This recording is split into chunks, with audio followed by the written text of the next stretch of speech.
The family group call started like any normal Sunday update. I sat at the kitchen table with my laptop open, stirring my tea while Caleb folded laundry beside me. Brooke was excited about her engagement dinner, and everyone sounded cheerful at first. Then Mom, Patricia, asked if Brooke had finalized the guest count. Brooke answered yes, and I smiled, thinking about what dress to wear. That was when Mom laughed softly in a way she thought only Brooke could hear. She said, "My dear, Natalie's kids are not invited. They are just too loud and too messy for an event like this." I froze. My finger hovered over the mute icon. I was still on the call, and so was Keisha, the event planner. Mom must have forgotten, or she assumed no one important was listening. I waited for Brooke to correct her, but all I heard was an awkward shuffle. My cheeks burned. I tried to tell myself it was a joke, but Mom kept talking like she was discussing a stain on a tablecloth instead of her own grandchildren. I did not speak. I did not trust myself to speak. The call ended moments later, but that sentence stayed ringing in my ears long after the screen went dark. The moment the call ended, I walked to the bedroom and dialed Mom. I prayed it was a misunderstanding. Maybe she meant something else. Maybe her words came out wrong. But she answered with a bright voice, as if nothing had happened. When I brought it up, she sighed with impatience. "Natalie, this is a special event, and we must keep things elegant. I am only protecting the image of the dinner." Image. That word hit harder than the insult. I asked if she really thought my children did not belong. She said, "They are fine at casual visits, but this is different. They are too loud for a formal dinner." Her tone was flat, not apologetic at all. Caleb stepped into the room halfway through the call. When I hung up, he placed a hand on my shoulder and quietly said, "Maybe let it go, Nat. It is Brooke's big night." The words felt like sandpaper on my heart. Even he did not want to fight this. Minutes later, my phone buzzed with a message from Keisha. "Hi Natalie, I know this is unexpected, but can we talk when you have a moment?" My stomach sank. Someone outside the family had heard everything. When I called Keisha, I tried to sound calm, but my voice still shook. She spoke gently and thanked me for returning her call. Then she said something that made my chest tighten. "I just want you to know I heard everything, and I am sorry. This kind of thing can feel very personal." I stayed quiet, waiting. She continued, "Your mother has been telling the planning team that your home is often chaotic, and that the children might overwhelm the event." She said it kindly, but the words still sliced through me. I felt exposed, judged, and embarrassed in front of someone who barely knew me. But another feeling stirred under the hurt. Suspicion. Why would Mom tell an event planner these things?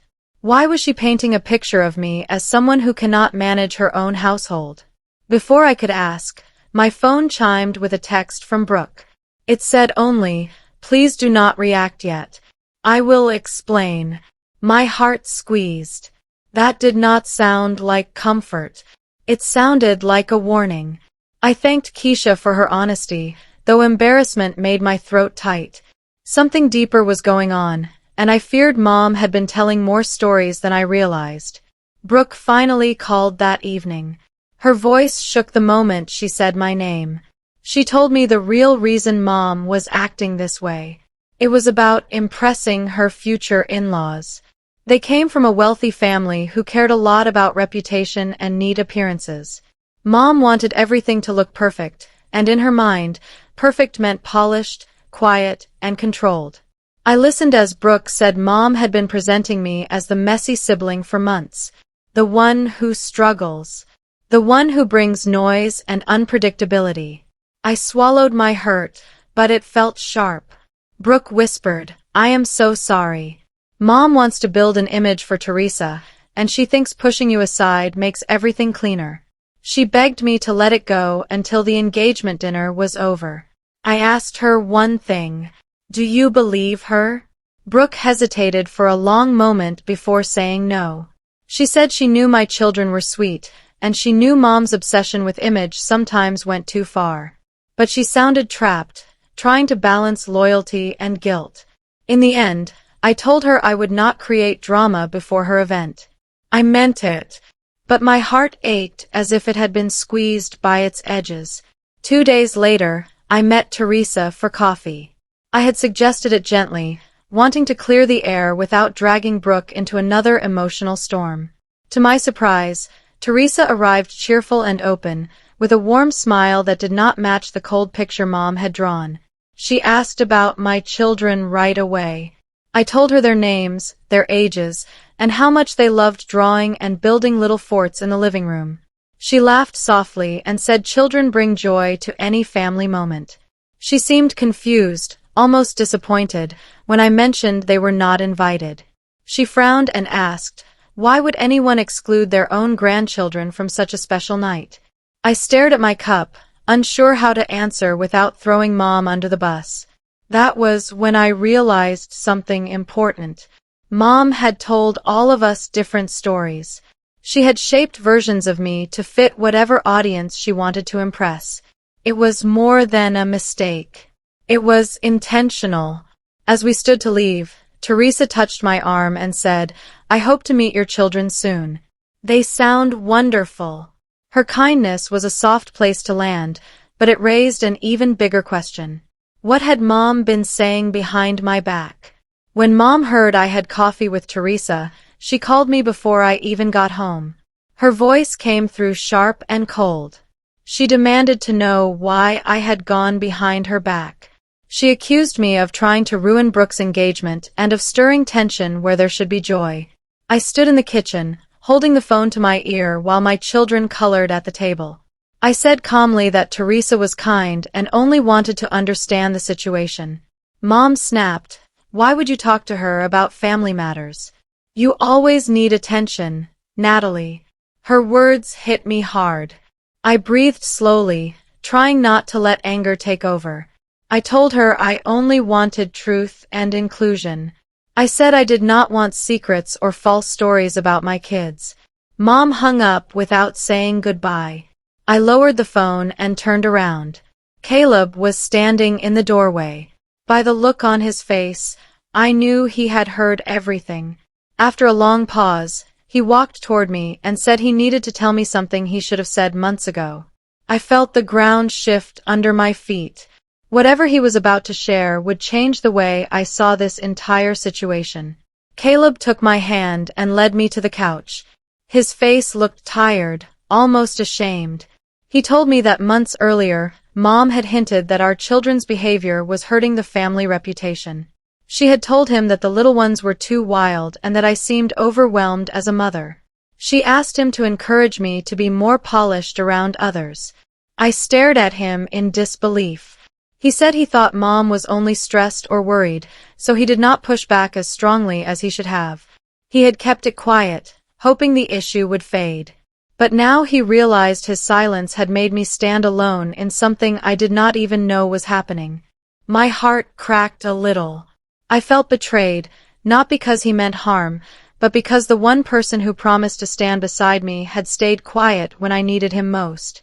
I went to bed that night feeling hollow, unsure how to process all the tiny wounds that had built up. The next morning, Keisha sent a message. She said she needed to show me something and hoped I was sitting down. When I opened the screenshot attached, my breath left my body in one sharp pull. The screenshot showed a text thread between Mom and the planning committee. My name sat in the center of the words like a target. Mom wrote that my children were unmanageable and that I was often overwhelmed and unable to control them. She said she was trying to protect the event from chaos. I stared at the screen for a long time. This was not just one careless comment. This was a story she had repeated to others. A story she had shaped with purpose. She had made me look like the problem sibling to justify pushing me aside. My throat tightened. I felt small and exposed. I had never imagined she would speak about me like this to strangers. Then my phone rang. Brooke. She sounded frantic and tearful. She told me Mom had placed a condition on her wedding support. Mom had said she would help cover some of the wedding costs only if Brooke kept me in line and quiet during the engagement season. I sat on the edge of the bed, trying to hold myself steady. I told Brooke I would not be a bargaining piece in Mom's games. She whispered that she understood. We agreed it was time for a sibling meeting. No parents. No planners. Just the truth. We met at a small diner Brooke loved, the one where we used to split fries when we were teenagers. She arrived first, wearing a stressed smile. I slid into the seat across from her and placed my phone on the table. Then I opened the screenshots and let her read everything for herself. Her face shifted from shock to sadness, then to something heavier, something close to grief. When she finished reading, she set the phone down with trembling hands. She said Mom had always pressured her to be the successful golden child. She said she always felt Mom compared us, as if only one daughter could shine at a time. She said she now realized Mom had been shaping a narrative for years. One where I was the example of what happens if you are not perfect. I listened, absorbing her confessions slowly. It hurt, but it also explained so much. We agreed that we would face Mom together. But even as we planned it, a knot formed in my stomach. Mom was not someone who accepted confrontation easily. I feared she would strike back in ways we had not yet imagined. Still, Brooke squeezed my hand. She said it was time. And for the first time in weeks, I felt a small spark of hope. We planned to talk to Mom the next day, but she must have sensed something was coming. That morning, she called me with icy calm. She said if I wanted to cause trouble, she would simply remove me from the engagement dinner altogether. Her voice was steady, but her intentions sliced through me. I felt frozen, unable to respond for a few seconds. When I finally spoke, I said she was choosing image over family. She replied that I was choosing chaos over grace. Brooke heard about the threat and stormed into Mom's house. For the first time that I can remember, Brooke raised her voice at her. She defended me fiercely and refused to let Mom rewrite the story. Later that afternoon, Keisha reached out privately. She said she needed to make me aware of something. The initial deposit for the venue had been paid under my name because I had submitted the first installment months earlier when Brooke needed help. The contract listed me as a primary holder. I stared at the message, surprised. I had forgotten about that payment. I had done it without thinking, simply wanting to help Brooke. Now I had leverage. I did not want it. I did not ask for it. But it was there, heavy and unavoidable. The news about the contract sat on my mind the entire evening. I kept reading Keisha's message over and over. I had paid the first deposit when Brooke was stressed and short on time. I did it out of love, not expecting anything in return. Now it meant the venue recognized me as part owner of the event. I felt uneasy about this unexpected power. I never wanted the engagement dinner to become a battleground. The next morning, Mom called again. Her voice carried a strange mix of anger and fear. She said she would rather remove me completely than deal with my sudden attitude. I stayed quiet at first, letting her words hang in the air. She expected me to beg or soften. When I did not, she grew louder. Brooke arrived at my house soon after, looking furious. She said Mom had told relatives that I was stirring conflict and trying to overshadow her. For the first time, Brooke's patience broke. She said she would not tolerate Mom punishing me for problems Mom created. Later that afternoon, Keisha shared another detail. Because the contract listed my payment first, I had the right to approve changes to the guest list. I felt a mix of shock and conflict. I wanted fairness, not revenge. But fairness now required action. I called Keisha and told her clearly that I did not want to cancel anything. I said the night should still belong to Brooke. I only asked for one change. I wanted an updated guest list that included my children as full guests, not afterthoughts. I wanted them to be seated respectfully with family. I wanted them treated as people who mattered. Keisha listened carefully and said she respected my request. She said she would send the amendment to Mom and the planning team. She also warned me that Mom might resist, since she had been shaping her own version of the event for months. When the amendment went out, Brooke texted me a small thank you. She sounded relieved that I was not using the contract to punish anyone. I felt the same relief. I never wanted this to turn into a power match. Hours passed with no reply from Mom. I imagined her pacing, stewing, and crafting new plans. She liked control. She did not like being questioned. Now she had to confront the fact that I was no longer letting her decide who counted as family. That night, I tucked the children into bed and prayed for patience. I reminded myself that choosing calm did not mean choosing silence. It meant choosing dignity. Mom finally responded the next afternoon. Her message was polite on the surface, but every sentence felt heavy with control. She offered what she called a fair compromise. She said the children could attend the last hour of the event, but they would need to stay in a separate room with a sitter she would choose. She added that this plan would avoid noise and allow everyone to enjoy a quiet dinner. My stomach twisted. This was not inclusion. It was a performance, a way to appear generous while still hiding my children from the people she wanted to impress. I called Keisha and asked her for the full seating chart. She sent it within minutes. When I opened the document, the arrangement revealed everything. Mom had placed my family at a table far from Brooke, far from the main circle, and far from Teresa. It was a corner table, tucked away like storage. I stared at the chart for a long time. This was not about sound. It was about optics. It was about pretending my side of the family did not match the image she wanted to project. I exhaled slowly and made a choice. I would not accept crumbs. If my children were part of the family, then they deserved to be seen as part of the family. I sat Caleb down that evening and showed him the seating chart. He studied it with a frown that grew deeper by the second. I told him I would attend only if the children were treated like family, not like items to hide. My voice trembled slightly, but not from fear. It trembled from resolve. Caleb reached for my hand. He said he finally understood the weight of everything I had been carrying. He said he should have stood beside me long before now. His voice was steady and honest. For the first time in weeks, I felt a soft wave of relief through my chest. We called Brooke together and explained the situation. She apologized again, sounding tired and worn down by the tension.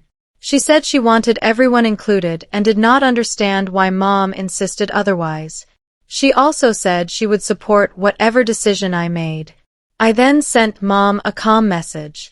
I said we would attend if the children were seated with family. I said nothing else. I kept it simple and clear. Mom did not reply right away. Hours passed. My heart stayed steady. This time, I was not waiting for her approval. I was waiting for her decision, and I was ready for any outcome. The next morning, Mom finally replied. Her message was sharp and dramatic. She accused me of trying to take control of the event. She claimed I was turning Caleb against his elders. She said I was creating tension where none existed. It was the same familiar pattern: blame, guilt, and pressure. Caleb read the message and shook his head. He took my phone gently from my hands and wrote a response. He told Mom that he would not attend the engagement dinner if our children were pushed aside in any way.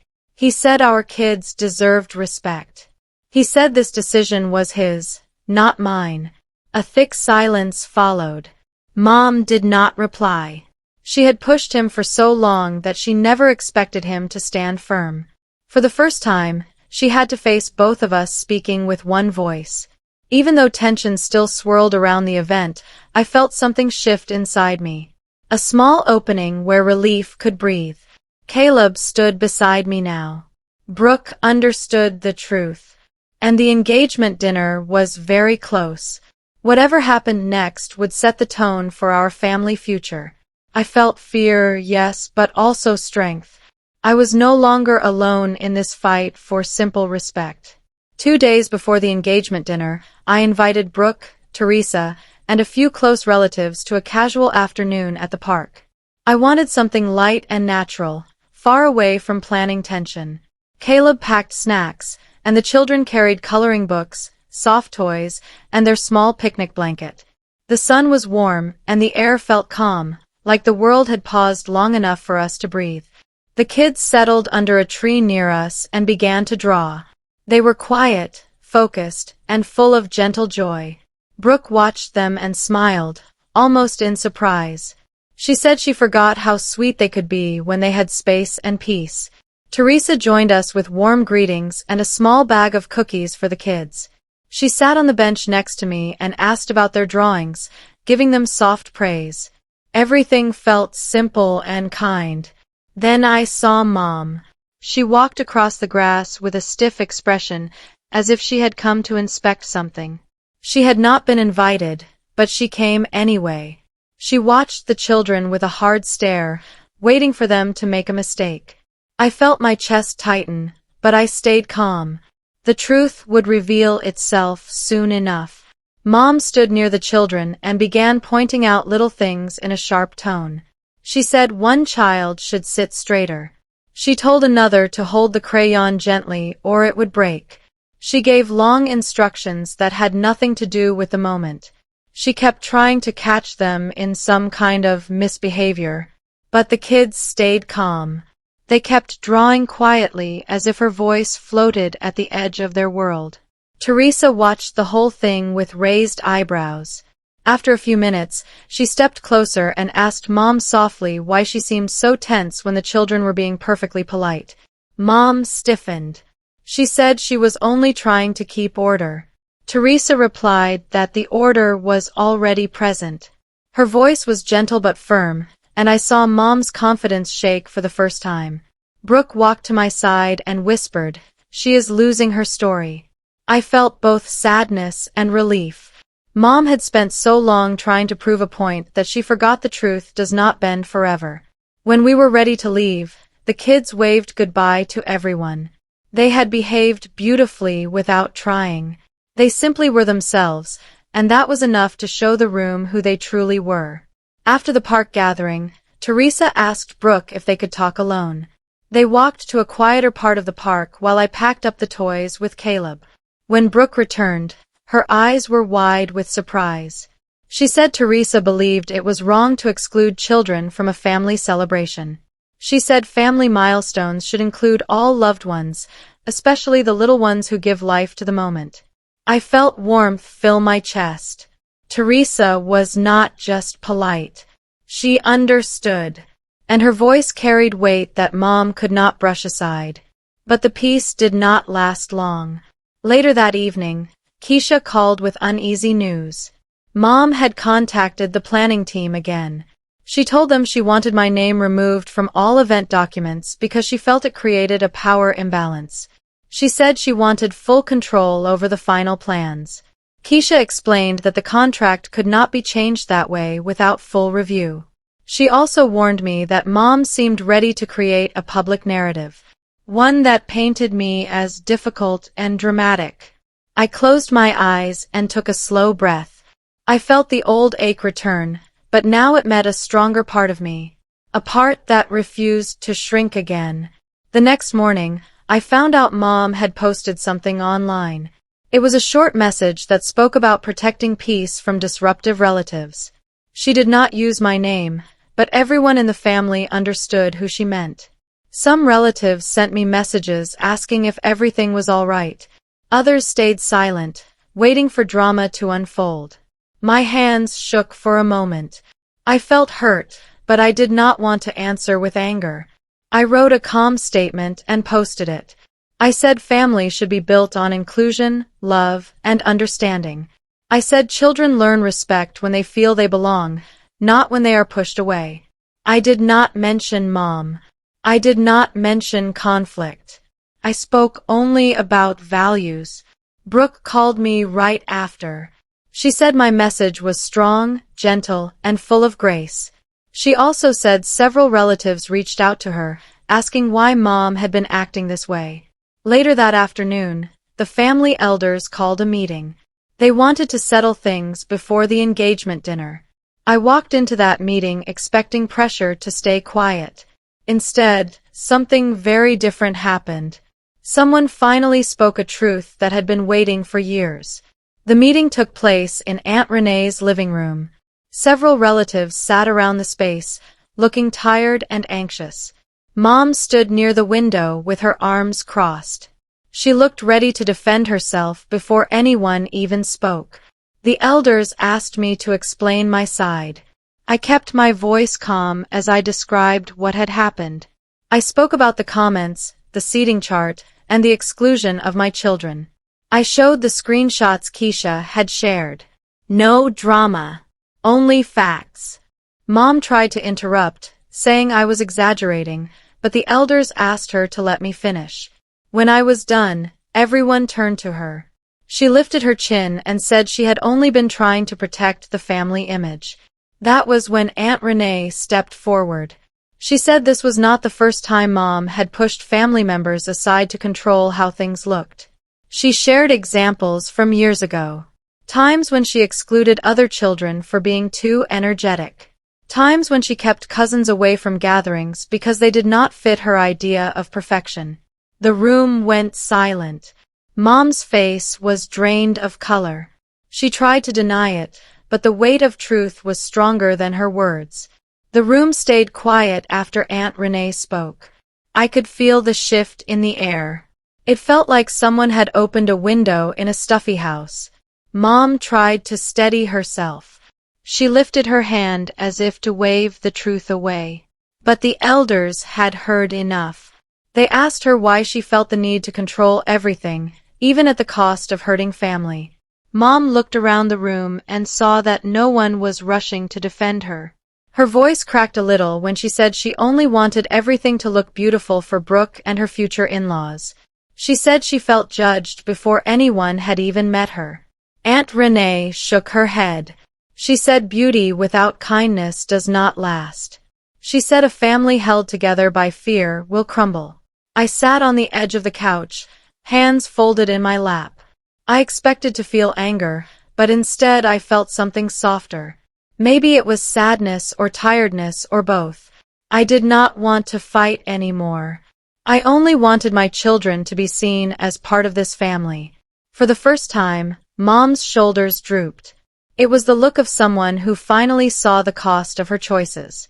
Mom opened her mouth to explain again, but her words stumbled.